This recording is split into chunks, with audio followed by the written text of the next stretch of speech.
तो देखो भाई, हम लोग जो पढ़ रहे हैं, हमने सबसे पहले बायोलॉजी शुरू किया है साइंस में। साइंस हमारा जो पेपर होगा जनरल साइंस का इस एग्ज़ाम में, उसके सिलेबस के अकॉर्डिंग हमने जो है सबसे पहले सेल शुरू किया है, कोशिका, है ना। तो कोशिका हम पढ़ चुके हैं, कोशिका आप लोग भी पढ़ चुके होंगे, 9th-10th में छोटी क्लासेस में हम पढ़ चुके हैं कि कोशिका क्या होती है। फिर हमने दूसरी जो चीज़ पढ़ी थी वो पढ़ी थी हमने टिश्यू, है ना। कोशिका के बाद टिश्यू बनता है, मतलब ऊतक बनता है। कोशिका से क्या बनता है? ऊतक, ठीक। ऊतक के बाद हमने यहाँ पर ब्लड को डिस्कस किया था कि ब्लड जो है कनेक्टिव टिश्यू है, उसके अंदर क्या क्या चीज़ें होती है, ये सारा हम डिस्कस कर चुके हैं।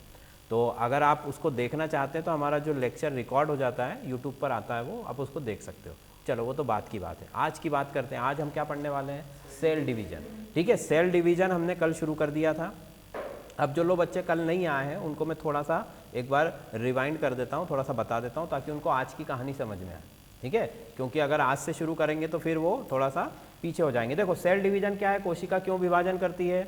कोशिका विभाजन इसलिए करती है क्योंकि वो अपनी संख्या में वृद्धि करती है, पहली चीज़। दूसरी चीज़ कि ग्रोथ करने के लिए, मतलब जैसे हमको कहीं पर चोट लग गई हो तो वो जगह की रिपेयरिंग करने के लिए, है ना, उसके लिए भी सेल डिवीजन होता है। हमारा वृद्धि तथा विकास, जो डेवलपमेंट होता है हमारा, उसके लिए भी क्या होता है?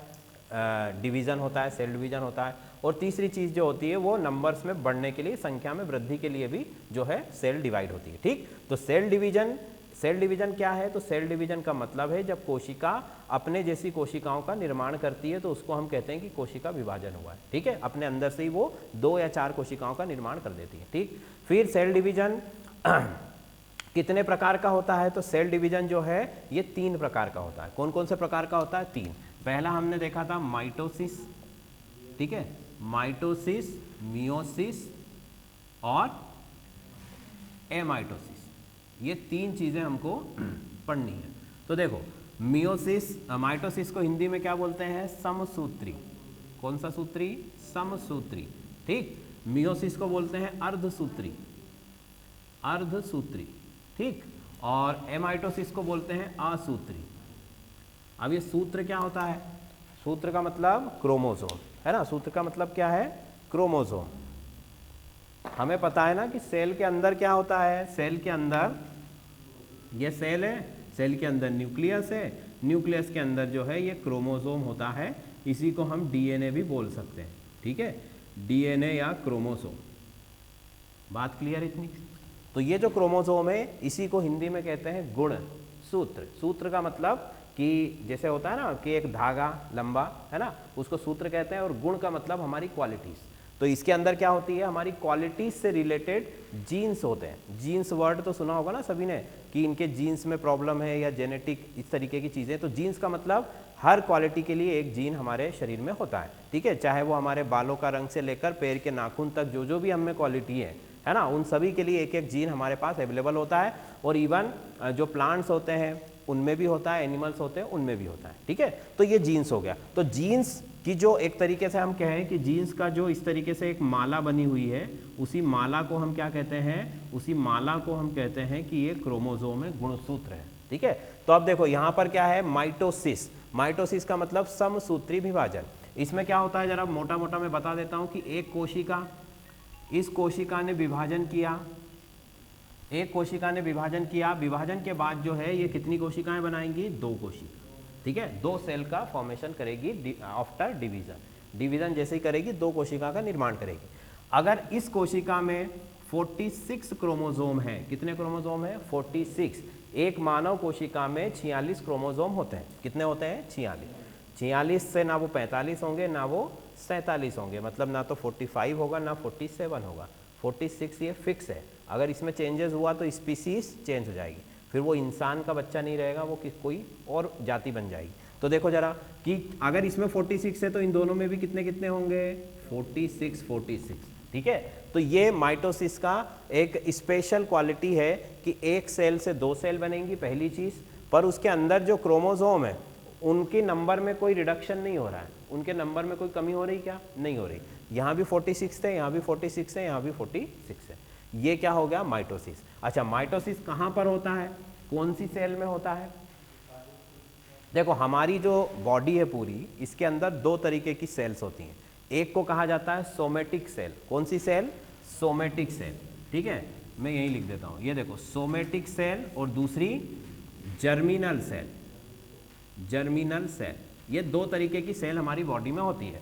तो जर्मिनल सेल को हिंदी में क्या कहते हैं? जनन कोशिकाएं। कौन सी कोशिकाएं? जनन। और सोमेटिक सेल को क्या कहते हैं? कार्यकी कोशिकाएं। ठीक है, तो देखो सोमेटिक सेल जो है मतलब कि जनन कोशिकाओं को छोड़कर शरीर में जितनी भी कोशिकाएं वो सब क्या है? वो सब की सब सोमेटिक सेल्स, वो अलग अलग कामों को करती हैं। जैसे लीवर की सेल है तो लीवर का काम करेगी, हाथ पैर की सेल से है वो तो वो हाथ पैर वाला काम करेंगी, इस तरीके से। और जनन कोशिकाएं मतलब कि ह्यूमन बीइंग में कौन कौन सी जनन कोशिकाएं होती है? जर्मेटिव सेल, स्पर्म और ओवम। ठीक है, मतलब कि अंडाणु और शुक्राणु, ये दो चीजें जो होती है मनुष्यों में, ये इनको कहा जाता है कि ये जर्मिनल सेल है, जनन कोशिकाएं। ठीक, अब इन जनन कोशिकाओं में जो विभाजन होता है वो अलग तरीके का होता है। ठीक है, उनमें ये विभाजन नहीं होगा। ठीक है, क्यों नहीं होगा वो आगे बताऊंगा। तो माइटोसिस कहां पर होगा? सोमेटिक सेल्स के अंदर, हमेशा ध्यान रखना है। माइटोसिस सोमेटिक सेल के अंदर होगा, इसमें दो कोशिकाओं का निर्माण होगा, इनको कहा जाता है पुत्री कोशिका या डॉटर सेल। ठीक, इनमें क्रोमोसोम्स का नंबर जो है वो हमेशा सेम रहेगा। ठीक, मियोसिस की अगर मैं बात करूं जो आज का हमारा टॉपिक है ना, मियोसिस आज का हमारा टॉपिक है। मियोसिस क्या है? मियोसिस जो है हिंदी में इसको कहेंगे अर्धसूत्री विभाजन। मतलब कि ये एक गुणसूत्र है, इसका हमको क्या करना है? आधा करना है, अर्धसूत्री। बात समझ में आ रही कि नहीं आ रही? मतलब इसमें जो गुणसूत्र हैं उनकी संख्या क्या हो जाएगी? आधी हो जाएगी। ठीक है, वो नाम में ही क्लियर बता रहा है कि मियोसिस का मतलब गुणसूत्रों की संख्या आधी। जैसे कि कैसे? मान लो यहाँ 46 थे, है ना, तो 46 के बाद यहाँ पर कितने हो गए? 23 हो गए। 23 इसमें, 23 इसमें, पर यहाँ पर एक बार और डिवीजन होता है जिनसे फिर दो दो कोशिकाएं और बनती है। कुल मिला के मियोसिस के अंदर 4 सेल्स बनेंगे। कितनी सेल्स बनेंगी? 4। एक कोशिका से 4 कोशिका बनेंगी। ठीक, माइटोसिस में एक कोशिका से 2 कोशिका बनती है, तो मियोसिस में 4 कोशिकाएं बन गई। इन 4 कोशिकाओं को, इन सभी में कितने कितने क्रोमोसोम्स होंगे? अब 4 कोशिकाओं में भाई देखो मियोसिस जो है वो रिडक्शनल है। कैसा है? रिडक्शनल। तो अब इसमें नंबर आधा नहीं होगा, ये 23 है तो 23 का आधा 11 नहीं होगा, एक ही बार ही होगा केवल रिडक्शन। इन सभी में 23 ही होंगे। कितने होंगे? 23।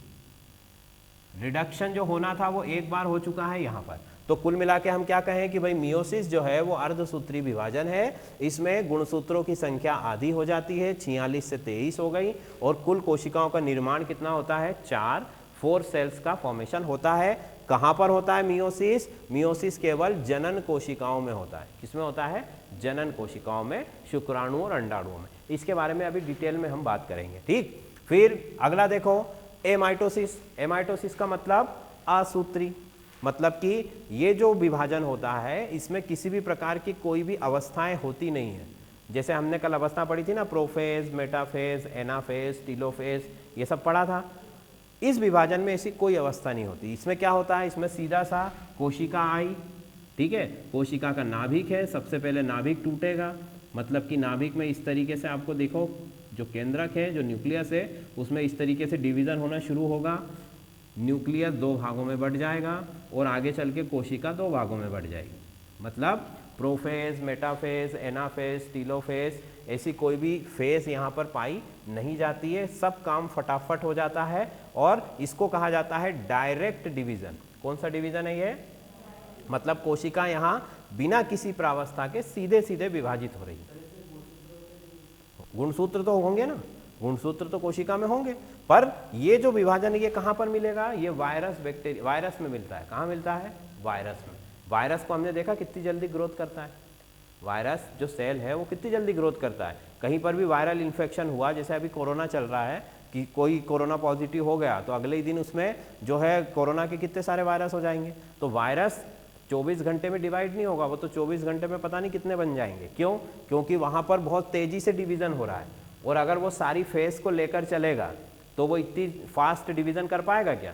नहीं कर पाएगा। इसीलिए उसमें कौन सा डिवीजन होता है? डायरेक्ट डिवीजन, मतलब एमाइटोसिस। कोई फेज नहीं, कोई प्रोफेज नहीं, कोई मेटाफेज नहीं, बस न्यूक्लियस को बांटा और फटाफट से 2 कोशिकाएं बन गई। 2 से 4, 4 से 8, इस तरीके से वो 24 घंटे के अंदर बहुत सारी सेल्स का फॉर्मेशन कर देगा। बात समझ में आ गई तीनों? कोशिका विभाजन क्यों कर रही है, पहली 3 वजह कि कोशिका विभाजन क्यों करती है, पहला रिपेयरिंग के लिए, है ना, दूसरा ग्रोथ के लिए, और तीसरा नंबर्स में बढ़ने के लिए। अच्छा, फिर बताओ कौन सी सेल्स है जिनमें डिवीजन नहीं होता है? न्यूरॉन्स। जो हमारी तंत्रिका कोशिकाएं हैं, जो न्यूरॉन्स है, जो मस्तिष्क की कोशिकाएं हैं, उनमें कभी डिवीजन नहीं होता। अच्छा, उसके साथ एक दो चीज़ और रख लो, फैट सेल जो होती है ना, वसा कोशिकाएं, उनमें भी कभी डिवीजन नहीं होता। लिख लो भले ये 3-4 कोशिकाएं जिनमें कभी डिवीजन नहीं होता है। फैट सेल, कौन सी सेल? देखो भाई लिखना पड़ेगा आप लोगों को, बहुत सारी चीज़ें तो मैं लिख ही देता हूँ यहाँ पर, जो मैं ना भी लिख पाऊँ तो आप लोग जो भी ज़रूरी लगे उनको लिख लिया करो, है ना। लिखने में हमें आलसी नहीं करना है, जितनी ज़्यादा चीज़ें, क्योंकि बहुत सारे सब्जेक्ट पढ़ने हैं, भूल जाएंगे, एक साथ तो सब याद नहीं रख सकते ना, लिखा हुआ होगा तो बाद में पढ़ लोगे आप। तो देखो मैं लिख देता हूँ सबसे पहले तो न्यूरॉन, न्यूरॉन के बाद मैंने लिखा फैट सेल, फैट सेल के बाद, फैट सेल के बाद और किस में डिवीजन नहीं होता है?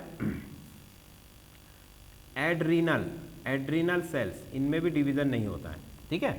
ये ऐसी 2-3 कोशिकाएं हैं जिनमें विभाजन नहीं पाया जाता है।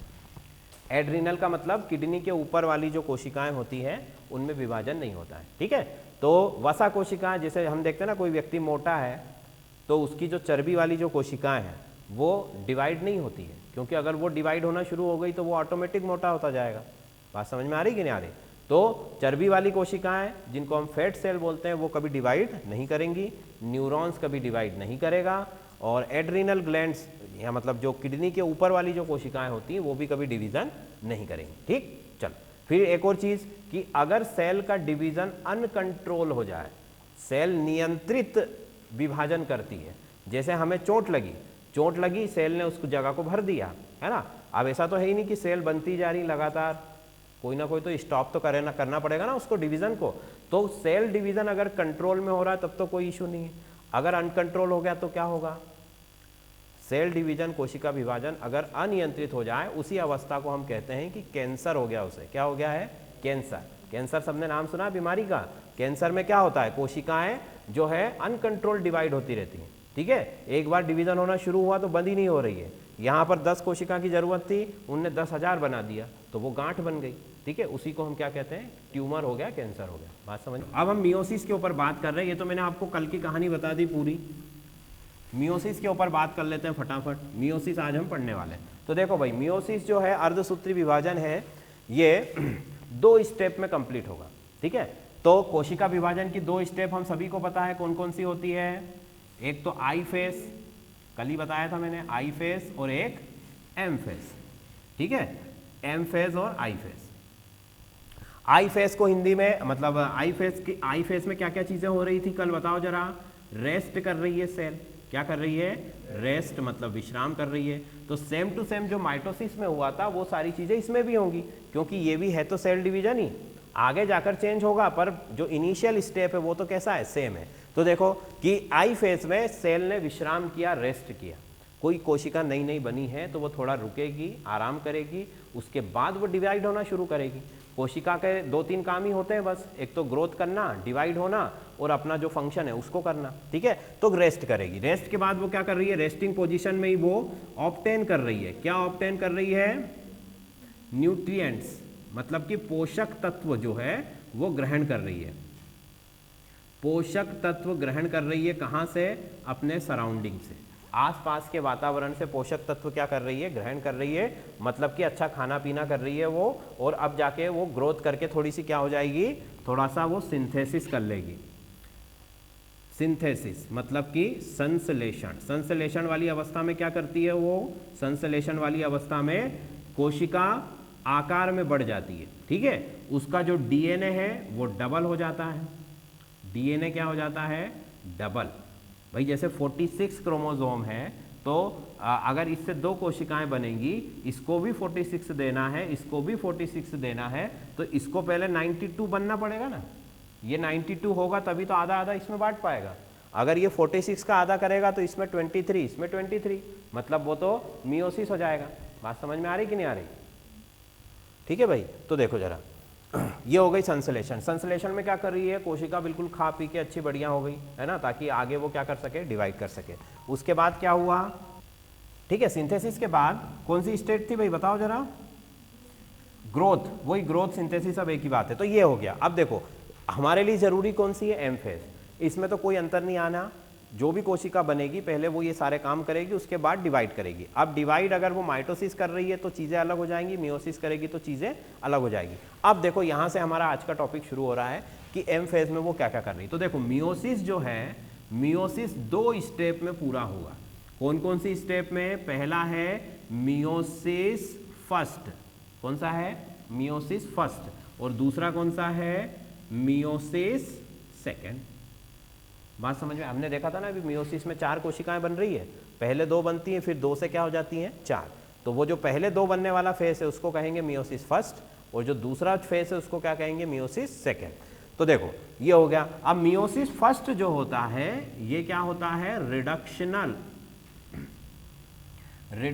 डिवीजन होता है। क्या होता है, रिडक्शनल डिवीजन, मतलब कि हिंदी में अगर इसको कहें तो इसमें गुणसूत्रों की संख्या क्या हो जाएगी, कम हो जाएगी। ठीक है, हमने कहा था ना कि जो मियोसिस है, जो अर्धसूत्री विभाजन है, उसमें पहली स्टेप में कोशिकाओं के अंदर गुणसूत्रों की संख्या क्या हो रही है, कम हो रही है। तो इसको हम कहेंगे रिडक्शनल डिवीजन। रिडक्शनल डिवीजन मतलब कि इसमें गुणसूत्रों की संख्या क्या हो रही है, घट रही है। ठीक, चलो अब देखो मियोसिस जो है फर्स्ट की बात कर रहे हैं अभी हम। फर्स्ट में फिर से 2 स्टेप आएंगे। कौन कौन सी स्टेप आती है, पहली स्टेप है हमारी कैरियोकाइनेसिस, दूसरी स्टेप है हमारी, बोलो, साइटोकाइनेसिस। ये तो हमने कल भी पढ़ा था, ये तो माइटोसिस के अंदर भी थी ना, कैरियोकाइनेसिस और साइटोकाइनेसिस। कैरियोकाइनेसिस को हिंदी में भी भाई कैरियोकाइनेसिस ही बोलेंगे, है ना, कैरियोकाइनेसिस, और इसको भी हम क्या बोलेंगे, साइटोकाइनेसिस। ठीक, कैरियोकाइनेसिस, साइटोकाइनेसिस। अब कैरियो का मतलब क्या होता है, न्यूक्लियस। कैरियो का मतलब क्या है, न्यूक्लियस। काइनेसिस का मतलब क्या है, विभाजन। तो मतलब पहली अवस्था में क्या होगा, केंद्रक का विभाजन होगा। क्या होगा, केंद्रक का विभाजन। और दूसरी अवस्था में क्या होगा, साइटोप्लाज्म। साइटो मतलब साइटोप्लाज्म, कोशिका में साइटोप्लाज्म होता है, कोशिका द्रव्य, उसका विभाजन होगा। भाई कोशिका में 2 चीजें हमने पढ़ी है ना, ये कोशिका है मेरी, इसको मैं क्या कहूंगा, ये न्यूक्लियस, न्यूक्लियस मतलब केंद्रक, इसी की तो बात कर रहे हैं। इसी को क्या कहा उन्होंने, कैरियो, इसी को कैरियो भी कहा जाता है। ठीक, और ये जो बाहर वाला जो फ्लूइड है इसको क्या कहा हमने, कोशिका द्रव्य, कोशिका द्रव्य, और इसी को उन्होंने क्या कहा, साइटो या साइटोप्लाज्म। तो पहले न्यूक्लियस बटेगा 2 भागों में, फिर कौन बटेगा, साइटोप्लाज्म। बात समझ में आ गई। ठीक, चलो फिर आगे देखो, आगे कौन सी अवस्था है, आगे हमारे पास अवस्था है, ये जो कैरियोकाइनेसिस है ये अगेन बहुत सारी अवस्थाओं में पूर्ण होगा। ठीक है, मेटाफेज में कौन कौन सी अवस्थाएं थी, बोलो जरा, मेटाफेज में कौन कौन सी अवस्थाएं थी, प्रोफेज, माइटोसिस के अंदर प्रोफेज था, मेटाफेज था, एनाफेज था, टीलोफेज था कि नहीं था, वही सब अवस्थाएं इसमें भी होंगी। पहले कौन सी होगी, प्रोफेज, प्रोफेज है ना, दूसरी होगी कौन सी, मेटाफेज, मेटाफेज, तीसरी होगी एनाफेज, और चौथी होगी टीलोफेज। तो अवस्थाएं तो वही है सारी इसमें भी। ठीक है, अब इसमें अंतर क्या है, इसमें कोशिकाओं की संख्या में अंतर होता है। अब देखो इसके अंदर प्रोफेज जो है, वहां पर प्रोफेज 1 था और प्रोफेज 2 था, अर्ली प्रोफेज और लेट प्रोफेज, 2 अवस्थाएं पढ़ी थी कल हमने। अब यहाँ पर क्या हो रहा है, प्रोफेज के अंदर अगेन 5 स्टेप, कितनी फेज है, 5। प्रोफेज के अंदर फिर से 5 फेज आ गई। कौन कौन सी आ गई, तो उनका भी नाम लिख लो जल्दी से जरा, लैक्टोटिन, जाइगोटिन, लैक्टोटिन, जाइगोटिन, पैकिटिन,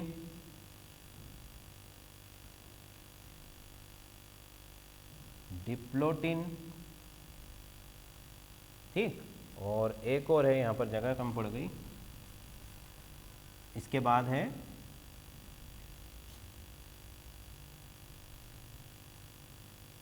ये हो गई डाइकाइनेसिस। ठीक है, 5 अवस्थाओं के नाम में हिंदी में बताता हूँ। देखो लैक्टोटीन को, लैक्टोटीन ये लिख लोगे ना भाई, लिखने की ज़रूरत है क्या मुझे?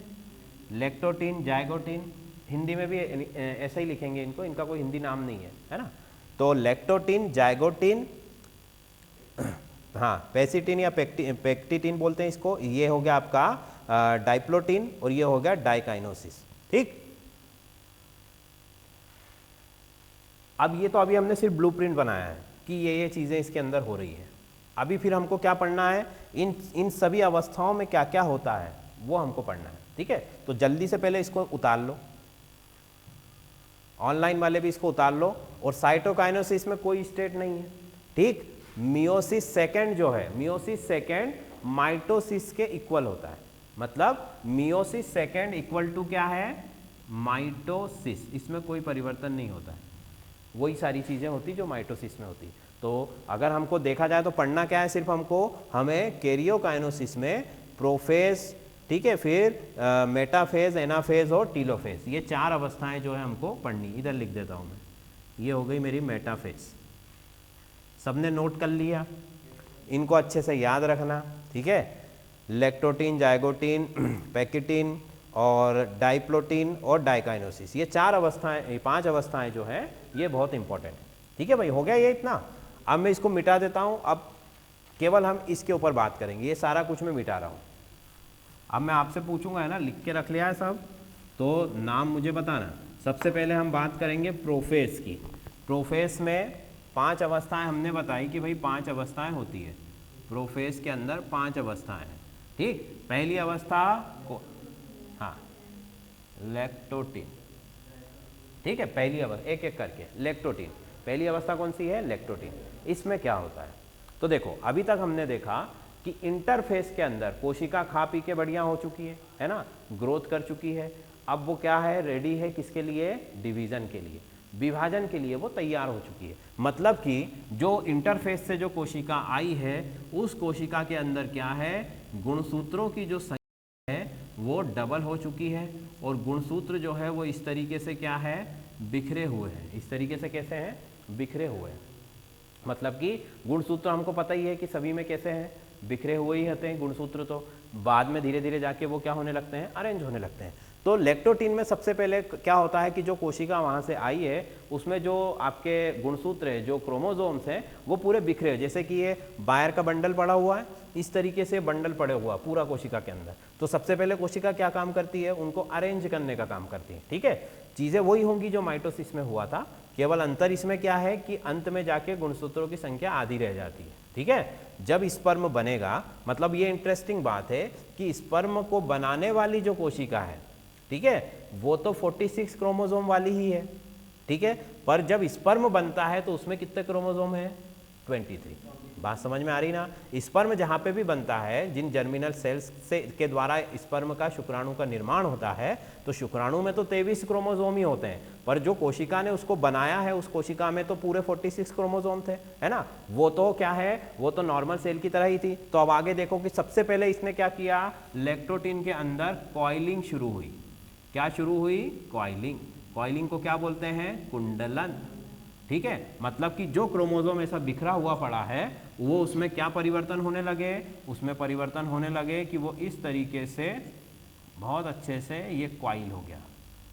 दिख रहा है सभी को, ये देखो ये कॉइल हो गया, ये एक्स जैसा दिखता है क्रोमोसोम, कॉइल हो गया, व्यवस्थित हो गया। पहली चीज हो गई किसके अंदर, लैक्टोटीन के अंदर। ठीक, क्रोमोसोम ने कॉइलिंग होना शुरू कर दी, क्रोमोसोम ने व्यवस्थित होना शुरू कर दिया। ठीक यहां पर हम देखेंगे, यहां पर अगर आप देखोगे तो ये है सेंट्रियोल। क्या है ये, सेंट्रियोल। तो सेंट्रियोल अभी दिखाई दे रहा है इस अवस्था में। और यहां पर जो न्यूक्लियोलस है वो भी क्या हो रहा है, अपीयर है, दिखाई दे रहा है। ठीक है, मतलब दृश्य है, अभी वो गायब नहीं हुआ है। ठीक है, ये भी दृश्य है और ये भी दृश्य है। बात क्लियर हो गई इतनी, ये कुंडलित होना शुरू हो गया।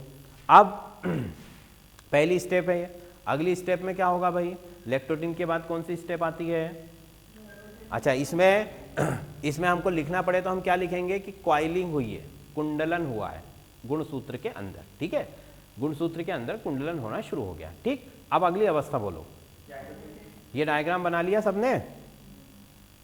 ऑनलाइन वाले भी रिप्लाई करते रहिया करो भाई, सुनने का काम नहीं करना है बस।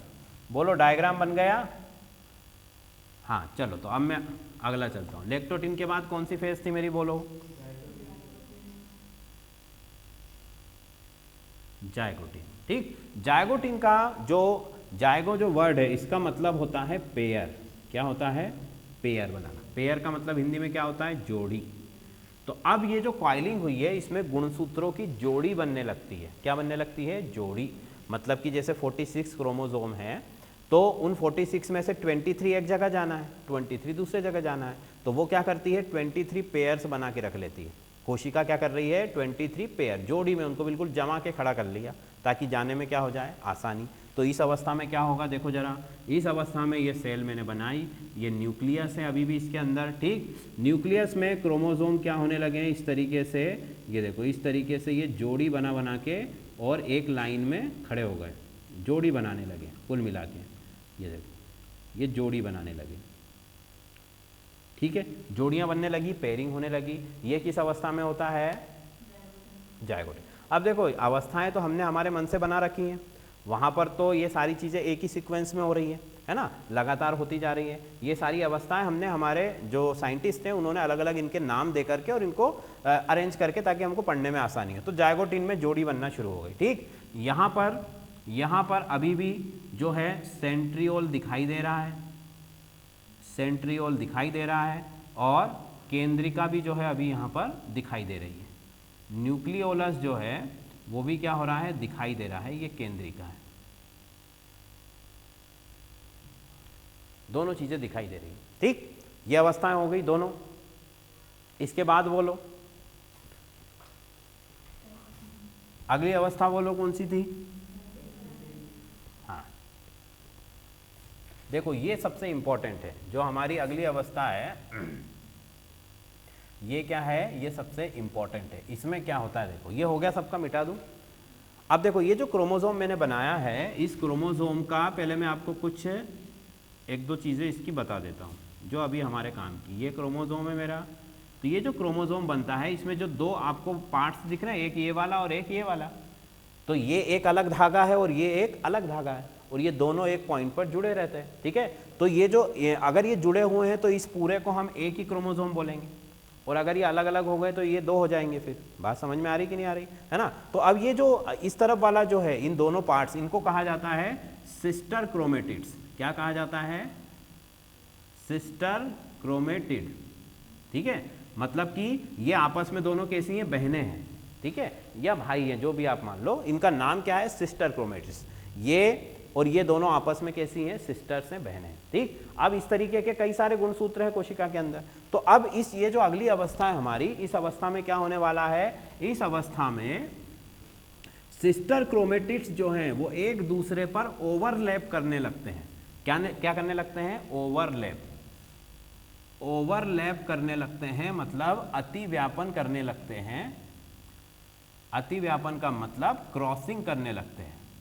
अगर हम अच्छे से कहें तो क्रॉसिंग का मतलब क्या?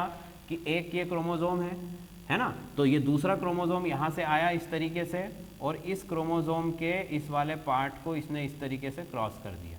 बात समझ में आई कि नहीं आई? ये देखो, ये क्रोमोसोम इधर से आए, ये क्रोमोसोम इधर से आए, इन दोनों के जो क्रोमेटिड्स हैं वो आपस में क्या हो गए? क्रॉस करने लगे, आपस में एक दूसरे से जुड़ने लगे। ठीक, इससे होगा क्या? इससे होगा ये देखो, इससे होगा क्या? इससे होगा ये कि जब ये अब नया बनेगा तो क्या होगा? देखो, जब ये दोनों की क्रॉसिंग हो चुकी है तो अब क्या होगा कि ये एक मेरा क्रोमेटिड है, ये देखो, ये एक क्रोमोसोम मैंने बना दिया, पर इसका जो ऊपरी हिस्सा है ये अब किसका आ चुका है? उस वाले का। बात समझ में आई कि नहीं? ये ए और बी मैंने इसको नाम दे दिया। तो ए जो क्रोमोसोम था मेरे पास, इस क्रोमोसोम में ये कॉर्नर वाले जो हिस्से हैं ये अब किसके आ चुके हैं? ये अब बी वाले के आ चुके हैं, क्योंकि क्रॉसिंग हुई थी यहाँ पर। तो इसका टुकड़ा इससे चिपक गया, इसका टुकड़ा इससे चिपक गया। बात समझ में आ रही कि नहीं आ रही? ठीक है, आप देखो इससे होगा क्या? ये ऐसा क्यों हो रहा है यहाँ पर?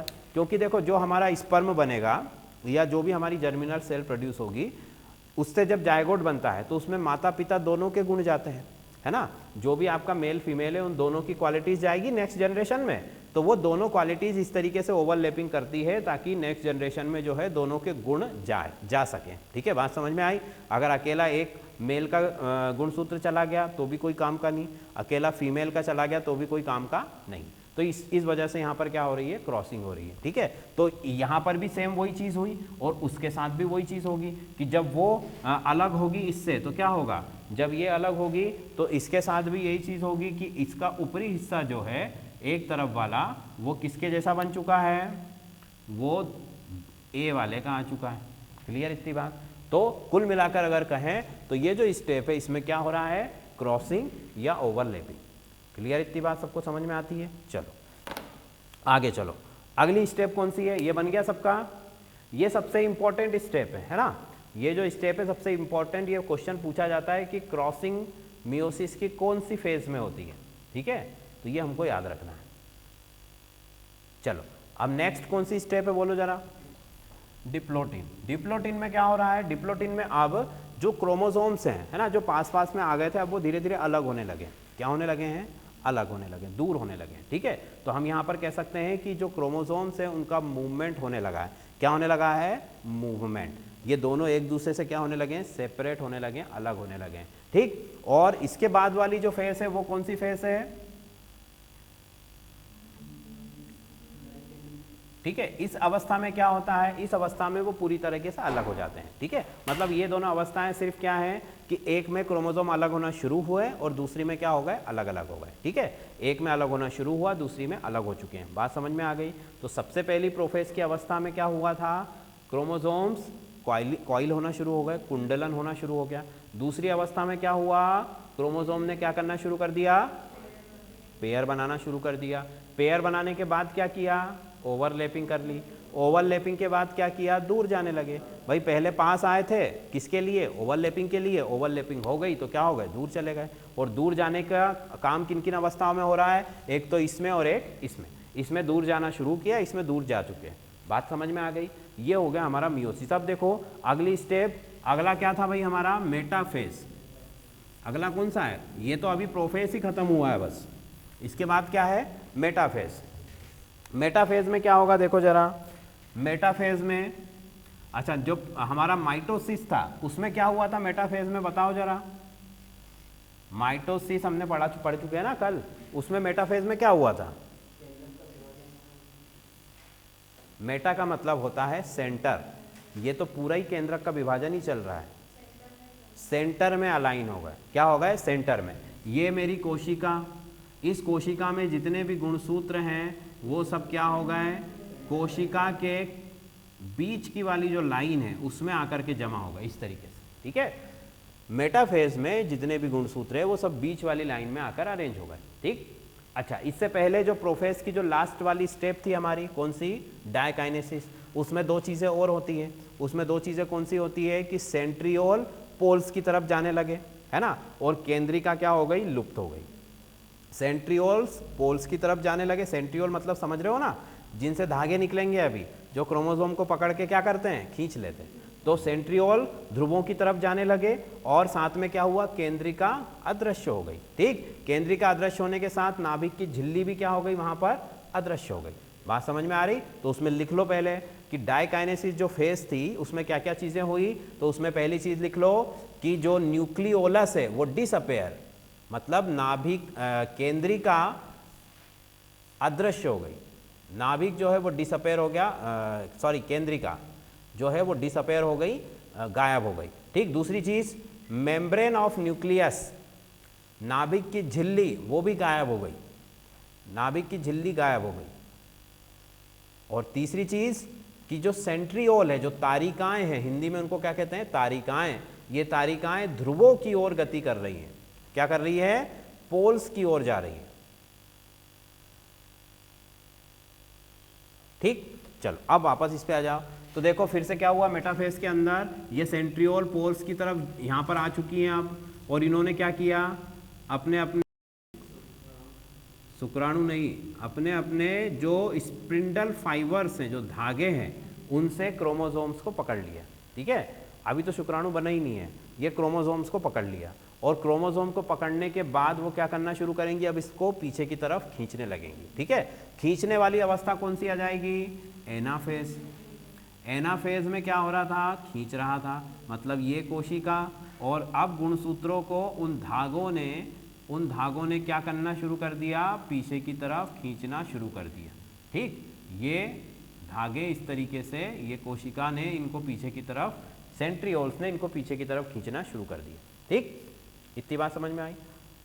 अब आप सोचो इतनी सी सेल में कितने सारे अरेंजमेंट हो रहे हैं। ठीक है, मतलब कि कोशिका जो हमको दिखाई भी नहीं देती आंखों से, उसके अंदर ये सारी चीज़ें कितनी व्यवस्था के साथ, कितने अरेंजमेंट के साथ हो रही है सब। ठीक, अब देखो ये दोनों अब आने लगे इधर, तो क्या होगा, अब इस अवस्था में जो टीलोफेज है, टीलोफेज में क्या होता है भाई, टीलोफेज में बोलो क्या होता है, टीलोफेज में ये सारी चीज़ें पोल्स की तरफ जा चुकी हैं, मतलब क्रोमोसोम्स यहाँ पर पहुँच चुके हैं।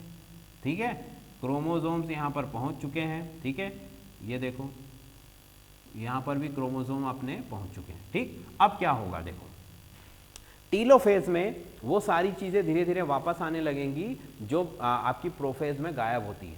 ठीक है, मतलब कि नाभिक, क्या बोलते हैं उसे, केंद्रिका, क्या बोलते हैं, केंद्रिका, मतलब न्यूक्लियोलस। न्यूक्लियोलस वापस आने लगी, एक यहाँ पर एक यहाँ पर, ये न्यूक्लियोलस वापस आ गई।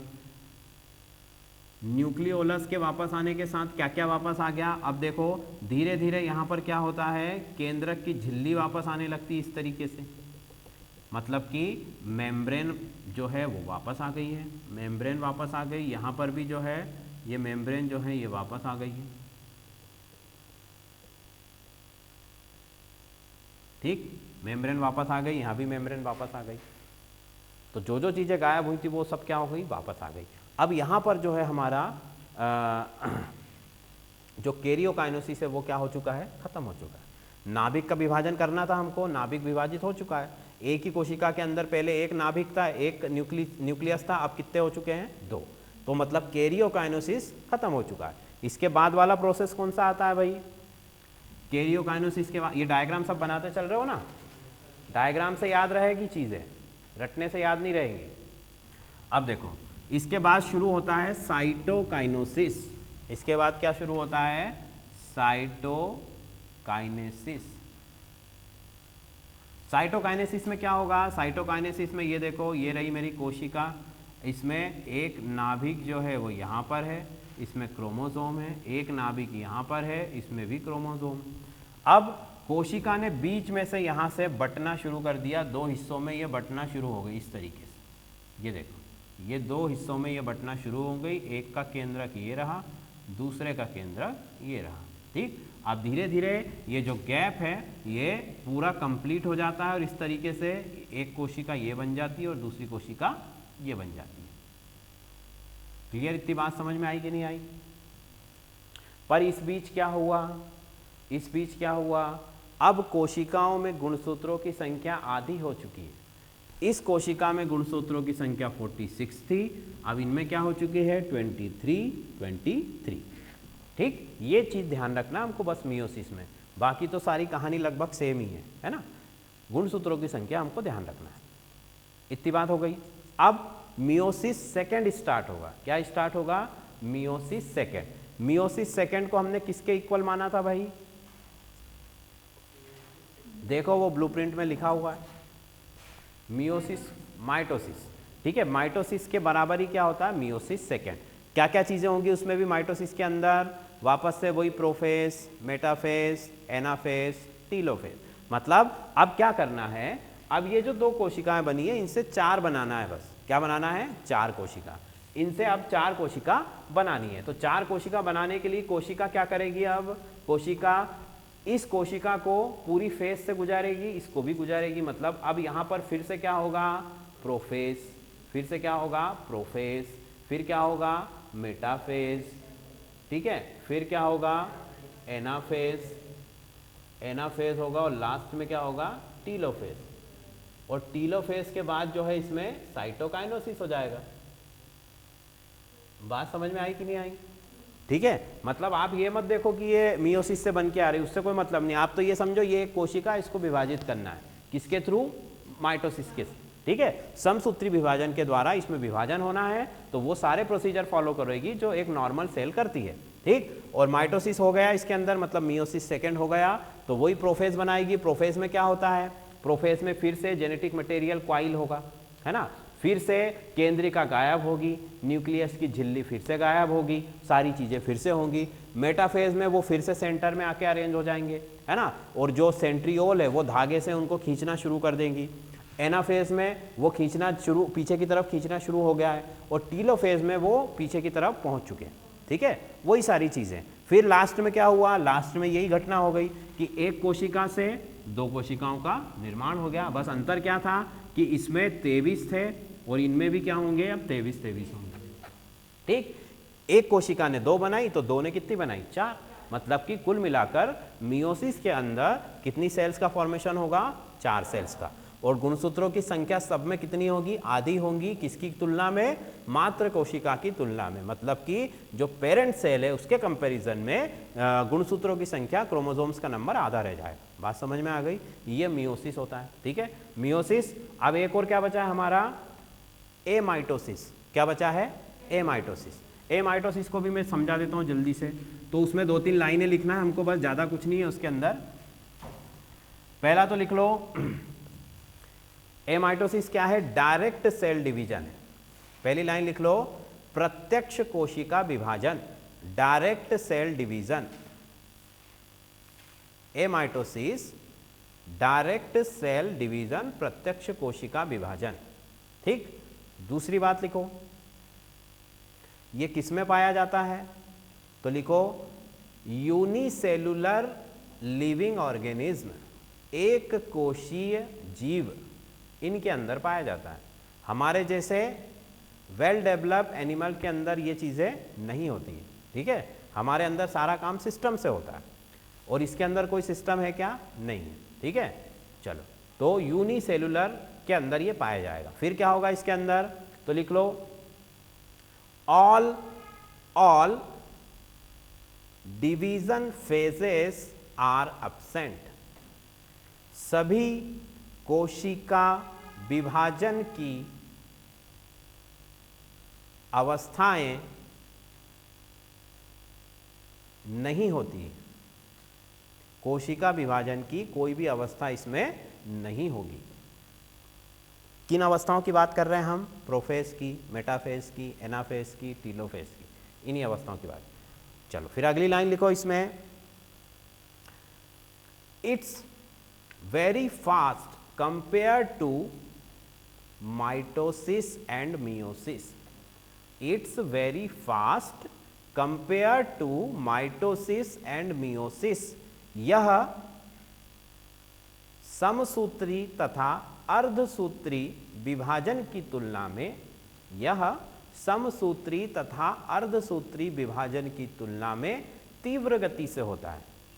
हमने देखा ना बैक्टीरिया कितनी जल्दी ग्रोथ कर लेता है, इन्फेक्शन बहुत जल्दी हो जाता है, क्यों, क्योंकि उसमें जो विभाजन हो रहा है वो प्रत्यक्ष है और वो बहुत ही तेजी से होता है, ठीक है।